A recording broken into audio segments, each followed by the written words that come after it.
Hello! Welcome back to Alien Tell You. Last time, Alien found out he was switching between dimensions, one in the past, one in the future.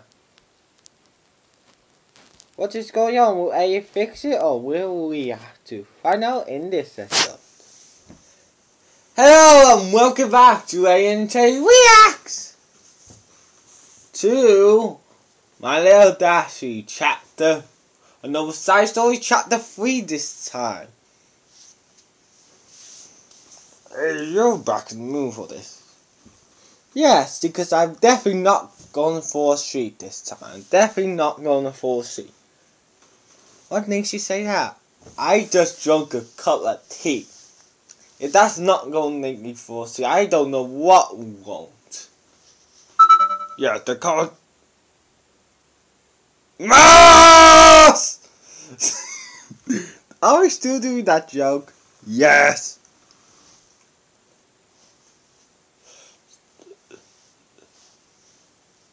Yeah, it would make no sense if I probably...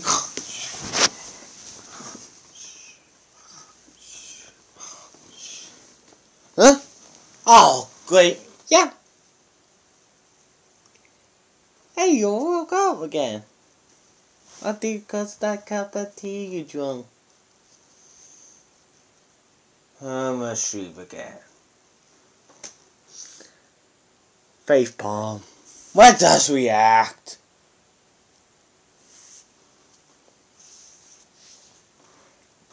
Another side story again.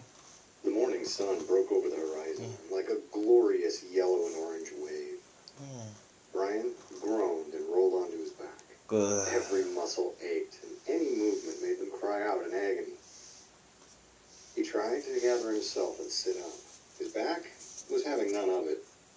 Lying back down, I am not she having... slept soundly, lying on her side. Taking a deep breath, Brian forced himself to sit up. A groan of pain escaped his lips. Reaching around himself, he rubbed his lower back in a vain attempt to relieve the pain. Dashie woke up to the groaning sound her father had made.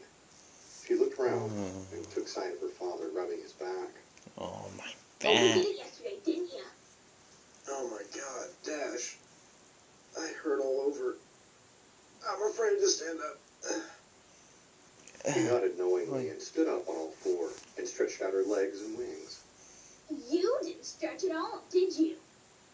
No. Aren't gonna do that again, are ya?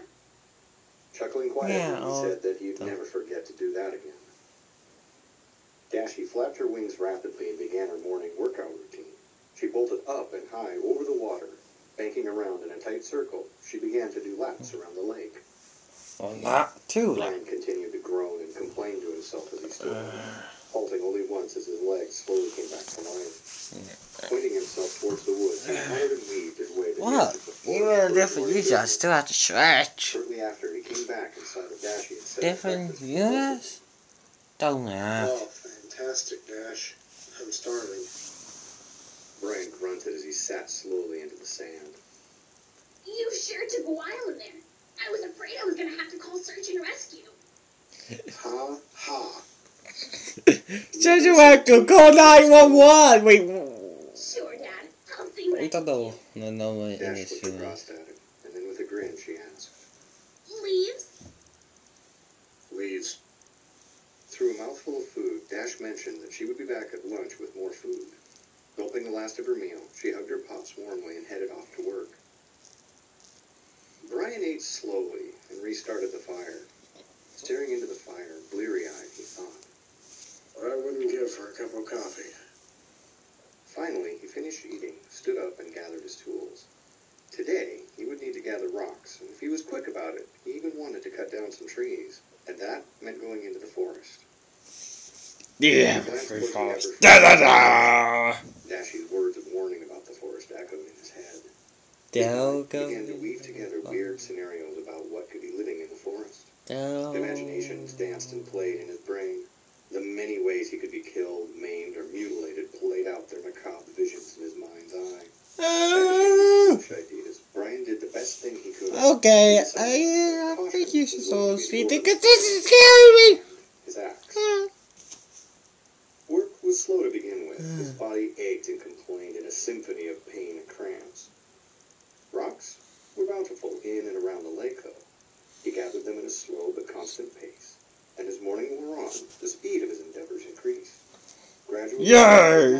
We caught the same new fossil poker this by time. late morning, he saw the fruits of his labors.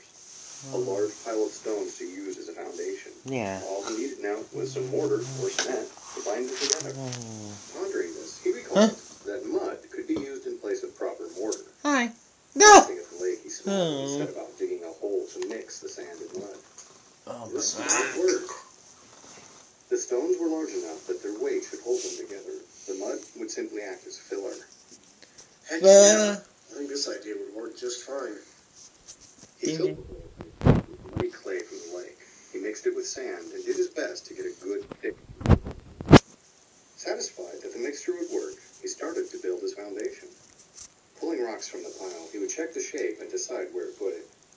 As the day wore on, he had laid about 100 stone or so, and he realized that this was going to take far more than he had originally thought.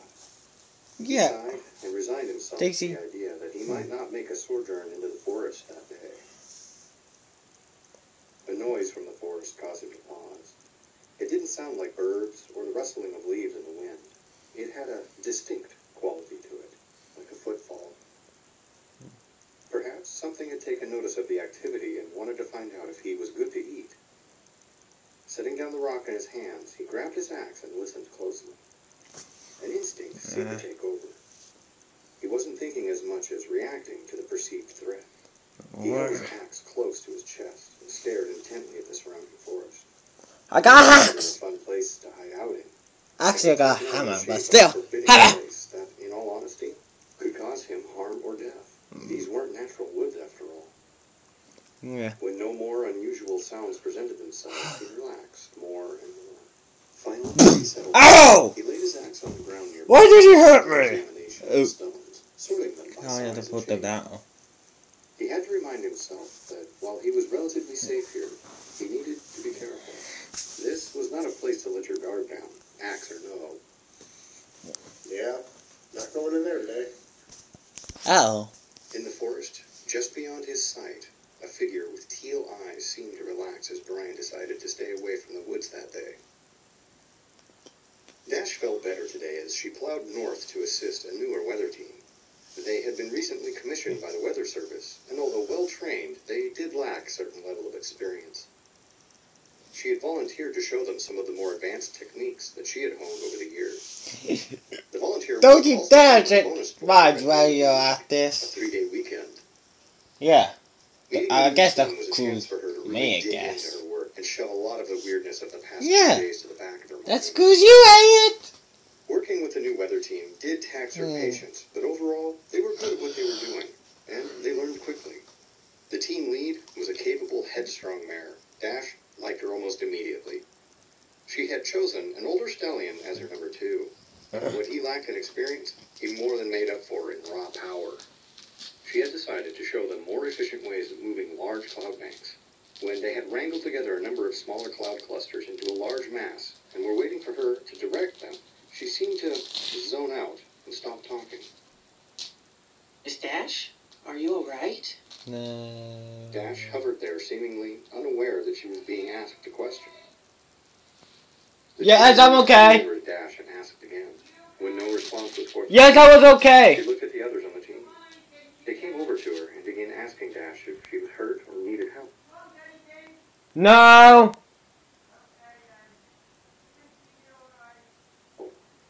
For a very long minute, Dash just stared off into space, unblinking, unmoving apart from her wings.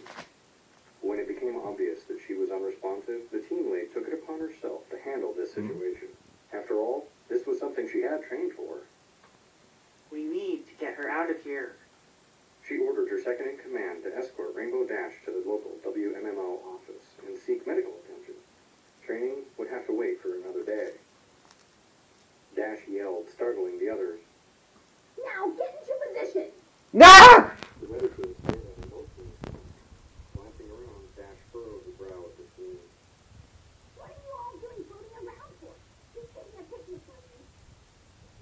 Don't. mind Dash tried to place what she was doing with this weather team she'd never met before, and why she felt like she needed to be yelling at them. Silently, she started to panic. Getting a hold of herself, she studied the situation carefully. It clearly looked like a training exercise, and then the voice broke her train of thought. Ma'am, are you okay? No! Of course. Yeah. Why wouldn't I be? It's just, well, ma'am, we stopped talking and stared off into space for a long time. Yeah, I really want She to. had to play it cool and confident. She shoved her right at the embarrassment tongue, and took a mildly aggressive action. Don't worry about it. You're playing with it too. I need to. Now get back out there. The weather team tentatively took their positions and waited for orders, each having differing degrees of uncertainty about the great Rainbow Dash. Wait, She guided that. them and tried to instruct them as best she could. The stress of the situation had taken its toll on her ability to concentrate. She was finding it difficult to focus. But she was Rainbow Dash, and she wasn't about to let a few little lapses in memory keep her from doing her job. Refocusing her efforts, she carefully gave them the benefits of her years of experience. Concentrating on the task at hand made time for Ah! Ah! Ah!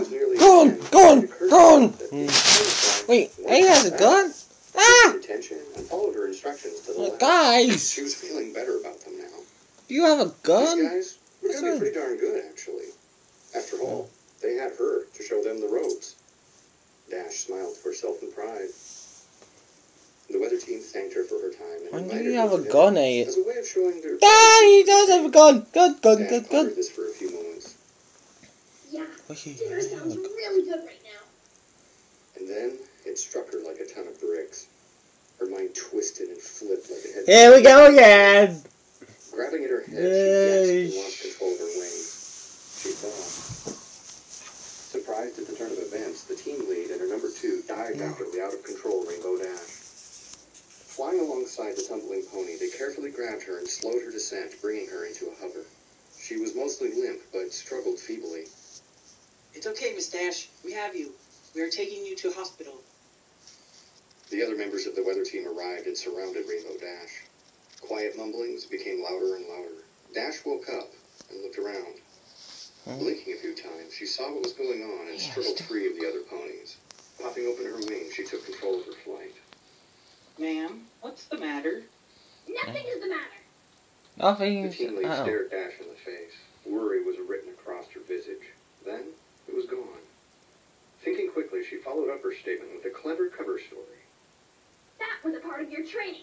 Aerial rescue and recovery. Yeah! I still don't get it. Aerial rescue and recovery? Yep, real world situation right there. You're just flying along and bam! Some pony falls out of the sky. Yeah, why, buddy? And you have me. I'm gonna put in a good word with your super about this. The weather team seemed to be buying it after the good word was mentioned. Good After a word. few pointers on the proper way to recover a falling Pegasus, Dash had the whole team convinced it was just a health and safety drill, and that it was something that they spring on weather ponies from time to time. During their discussion, someone's stomach growled, and it reminded Dash that she had forgotten to bring Dad his lunch. She quickly excused herself, apologizing that she couldn't join them for dinner. Parting ways with the new weather team, she headed home. Mentally, she was kicking herself now. How could I have completely forgotten about Dad's lunch? And then it occurred to her that for most of the day, she didn't remember her father at all. A cold dread stabbed at her belly. All day? This problem was getting worse. A deep sense of alarm resounded in her. If she had forgotten for a half a day this time, what would happen if she forgot for a few days or weeks? She started to whimper at the thought of her father, cold and hungry, sitting in the woods alone, wondering where she was and what had happened to her. She banished the errant thought and flew faster to Ponyville. Move faster, bogey! When she arrived at town, she was relieved to find that several shops were still open. Yeah. Trying to be as fast as she could without looking overly suspicious, she purchased a variety of foodstuffs, a newspaper, and the all-important TP. She quickly made her way out of the market and took to the air, heading for her father's home. Her flight back was punctuated by a moment of clarity as she flew. For a few brief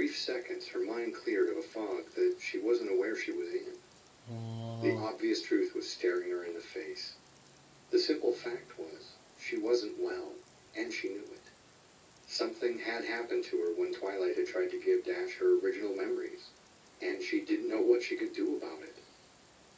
For a moment, she needed to play it cool and pretend nothing was wrong. She'd just keep going with the flow as she found herself in whatever situations. I'll find a way to fix this.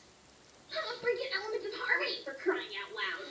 I'm a freaking army, dude! She saw the lake in the distance and began her descent. Dad would be hungry, and she still needed to explain why she didn't show up at lunch like she said she would. The chair wasn't a great one, but it was something that he had built with his own hands. He looked it over and felt a swell of pride at his handiwork. It really wasn't a brilliant chair. It was a rather great stool, though, with a basic back and legs that were all nearly the same length. In the sand of the beach, that didn't matter much, though. Functioning as intended. He gave a small smile, turned around, and sat down in the chair to test it. The simple functional structure took his weight without cracking or falling apart. Phew. He stretched out and leaned back as far as he could. Leaning back, he surveyed the work that he had finished on his blowing. For the most part, the basic structure of the foundation was complete. The lines were mostly straight, and it would work for what he needed. Tomorrow, he would have to gather trees. The thought of entering the forest was still a daunting one, but needs must as the devil drives. Rainbow Dash slowed her descent as she approached the lake. It was clear to her that her house had been very busy. There was a short rectangular stone wall that marked off the perimeter of his home. He sat in a simple makeshift chair that was constructed from the end of a log. A small pile of firewood had been cut and stacked nearby. She landed not far from him and approached quietly. A soft snoring could be heard as the distance between them closed. A smile crossed her face. Watching him sleep, she sat in the sand about a meter away. Then, caught a whiff of it. It was absolutely filthy, and it showed. I have to remember soap. Covered in sandy clay from head to toe,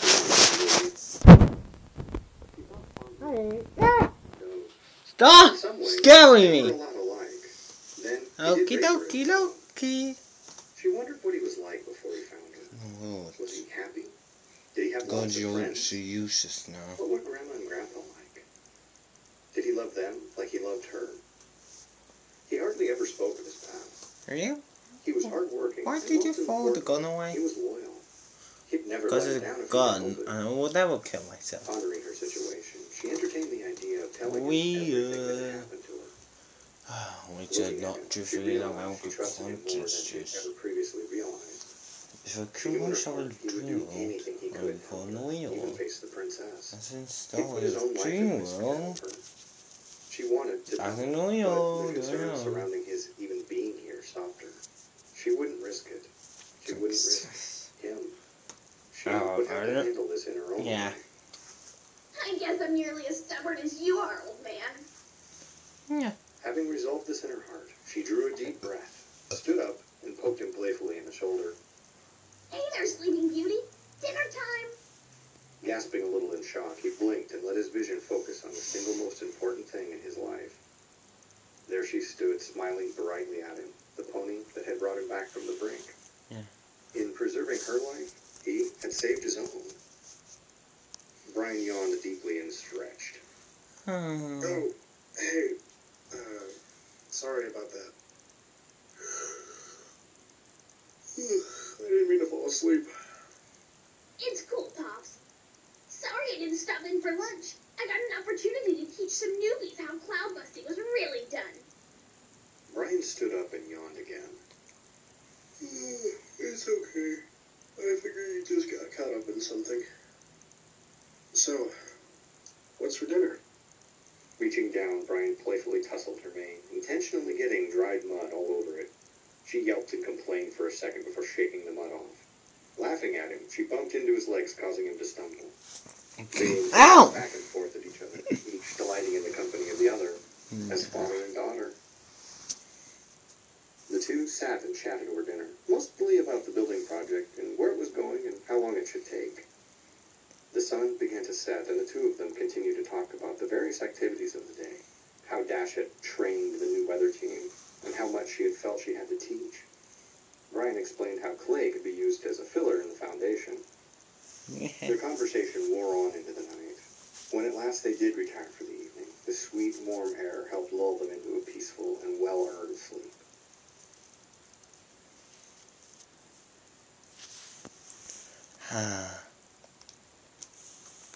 That was chapter 3.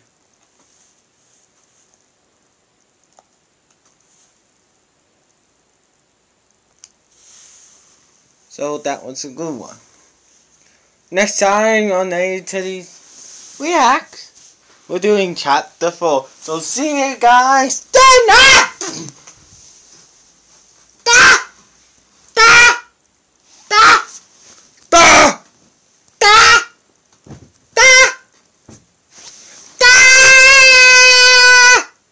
What were you screaming about? That's you real? No. What? Why is everyone staring at me like that? It creeps me out. But I thought this was real. You told me that. I don't get. Why is everyone staring at me? What is up with you? Who are you? I'm Teddy Whittle. Who are you? Scooby-Doo. Why do I ever think I will hate you? What's going on? This is a Scott Insane! You can't say that again. See you guys next time when we sort this out. Yeah, sort this out, sort it out. I don't want to know what to want. No, I know what to want. No, I know what to want. Can you both shut up? Next episode. Bye.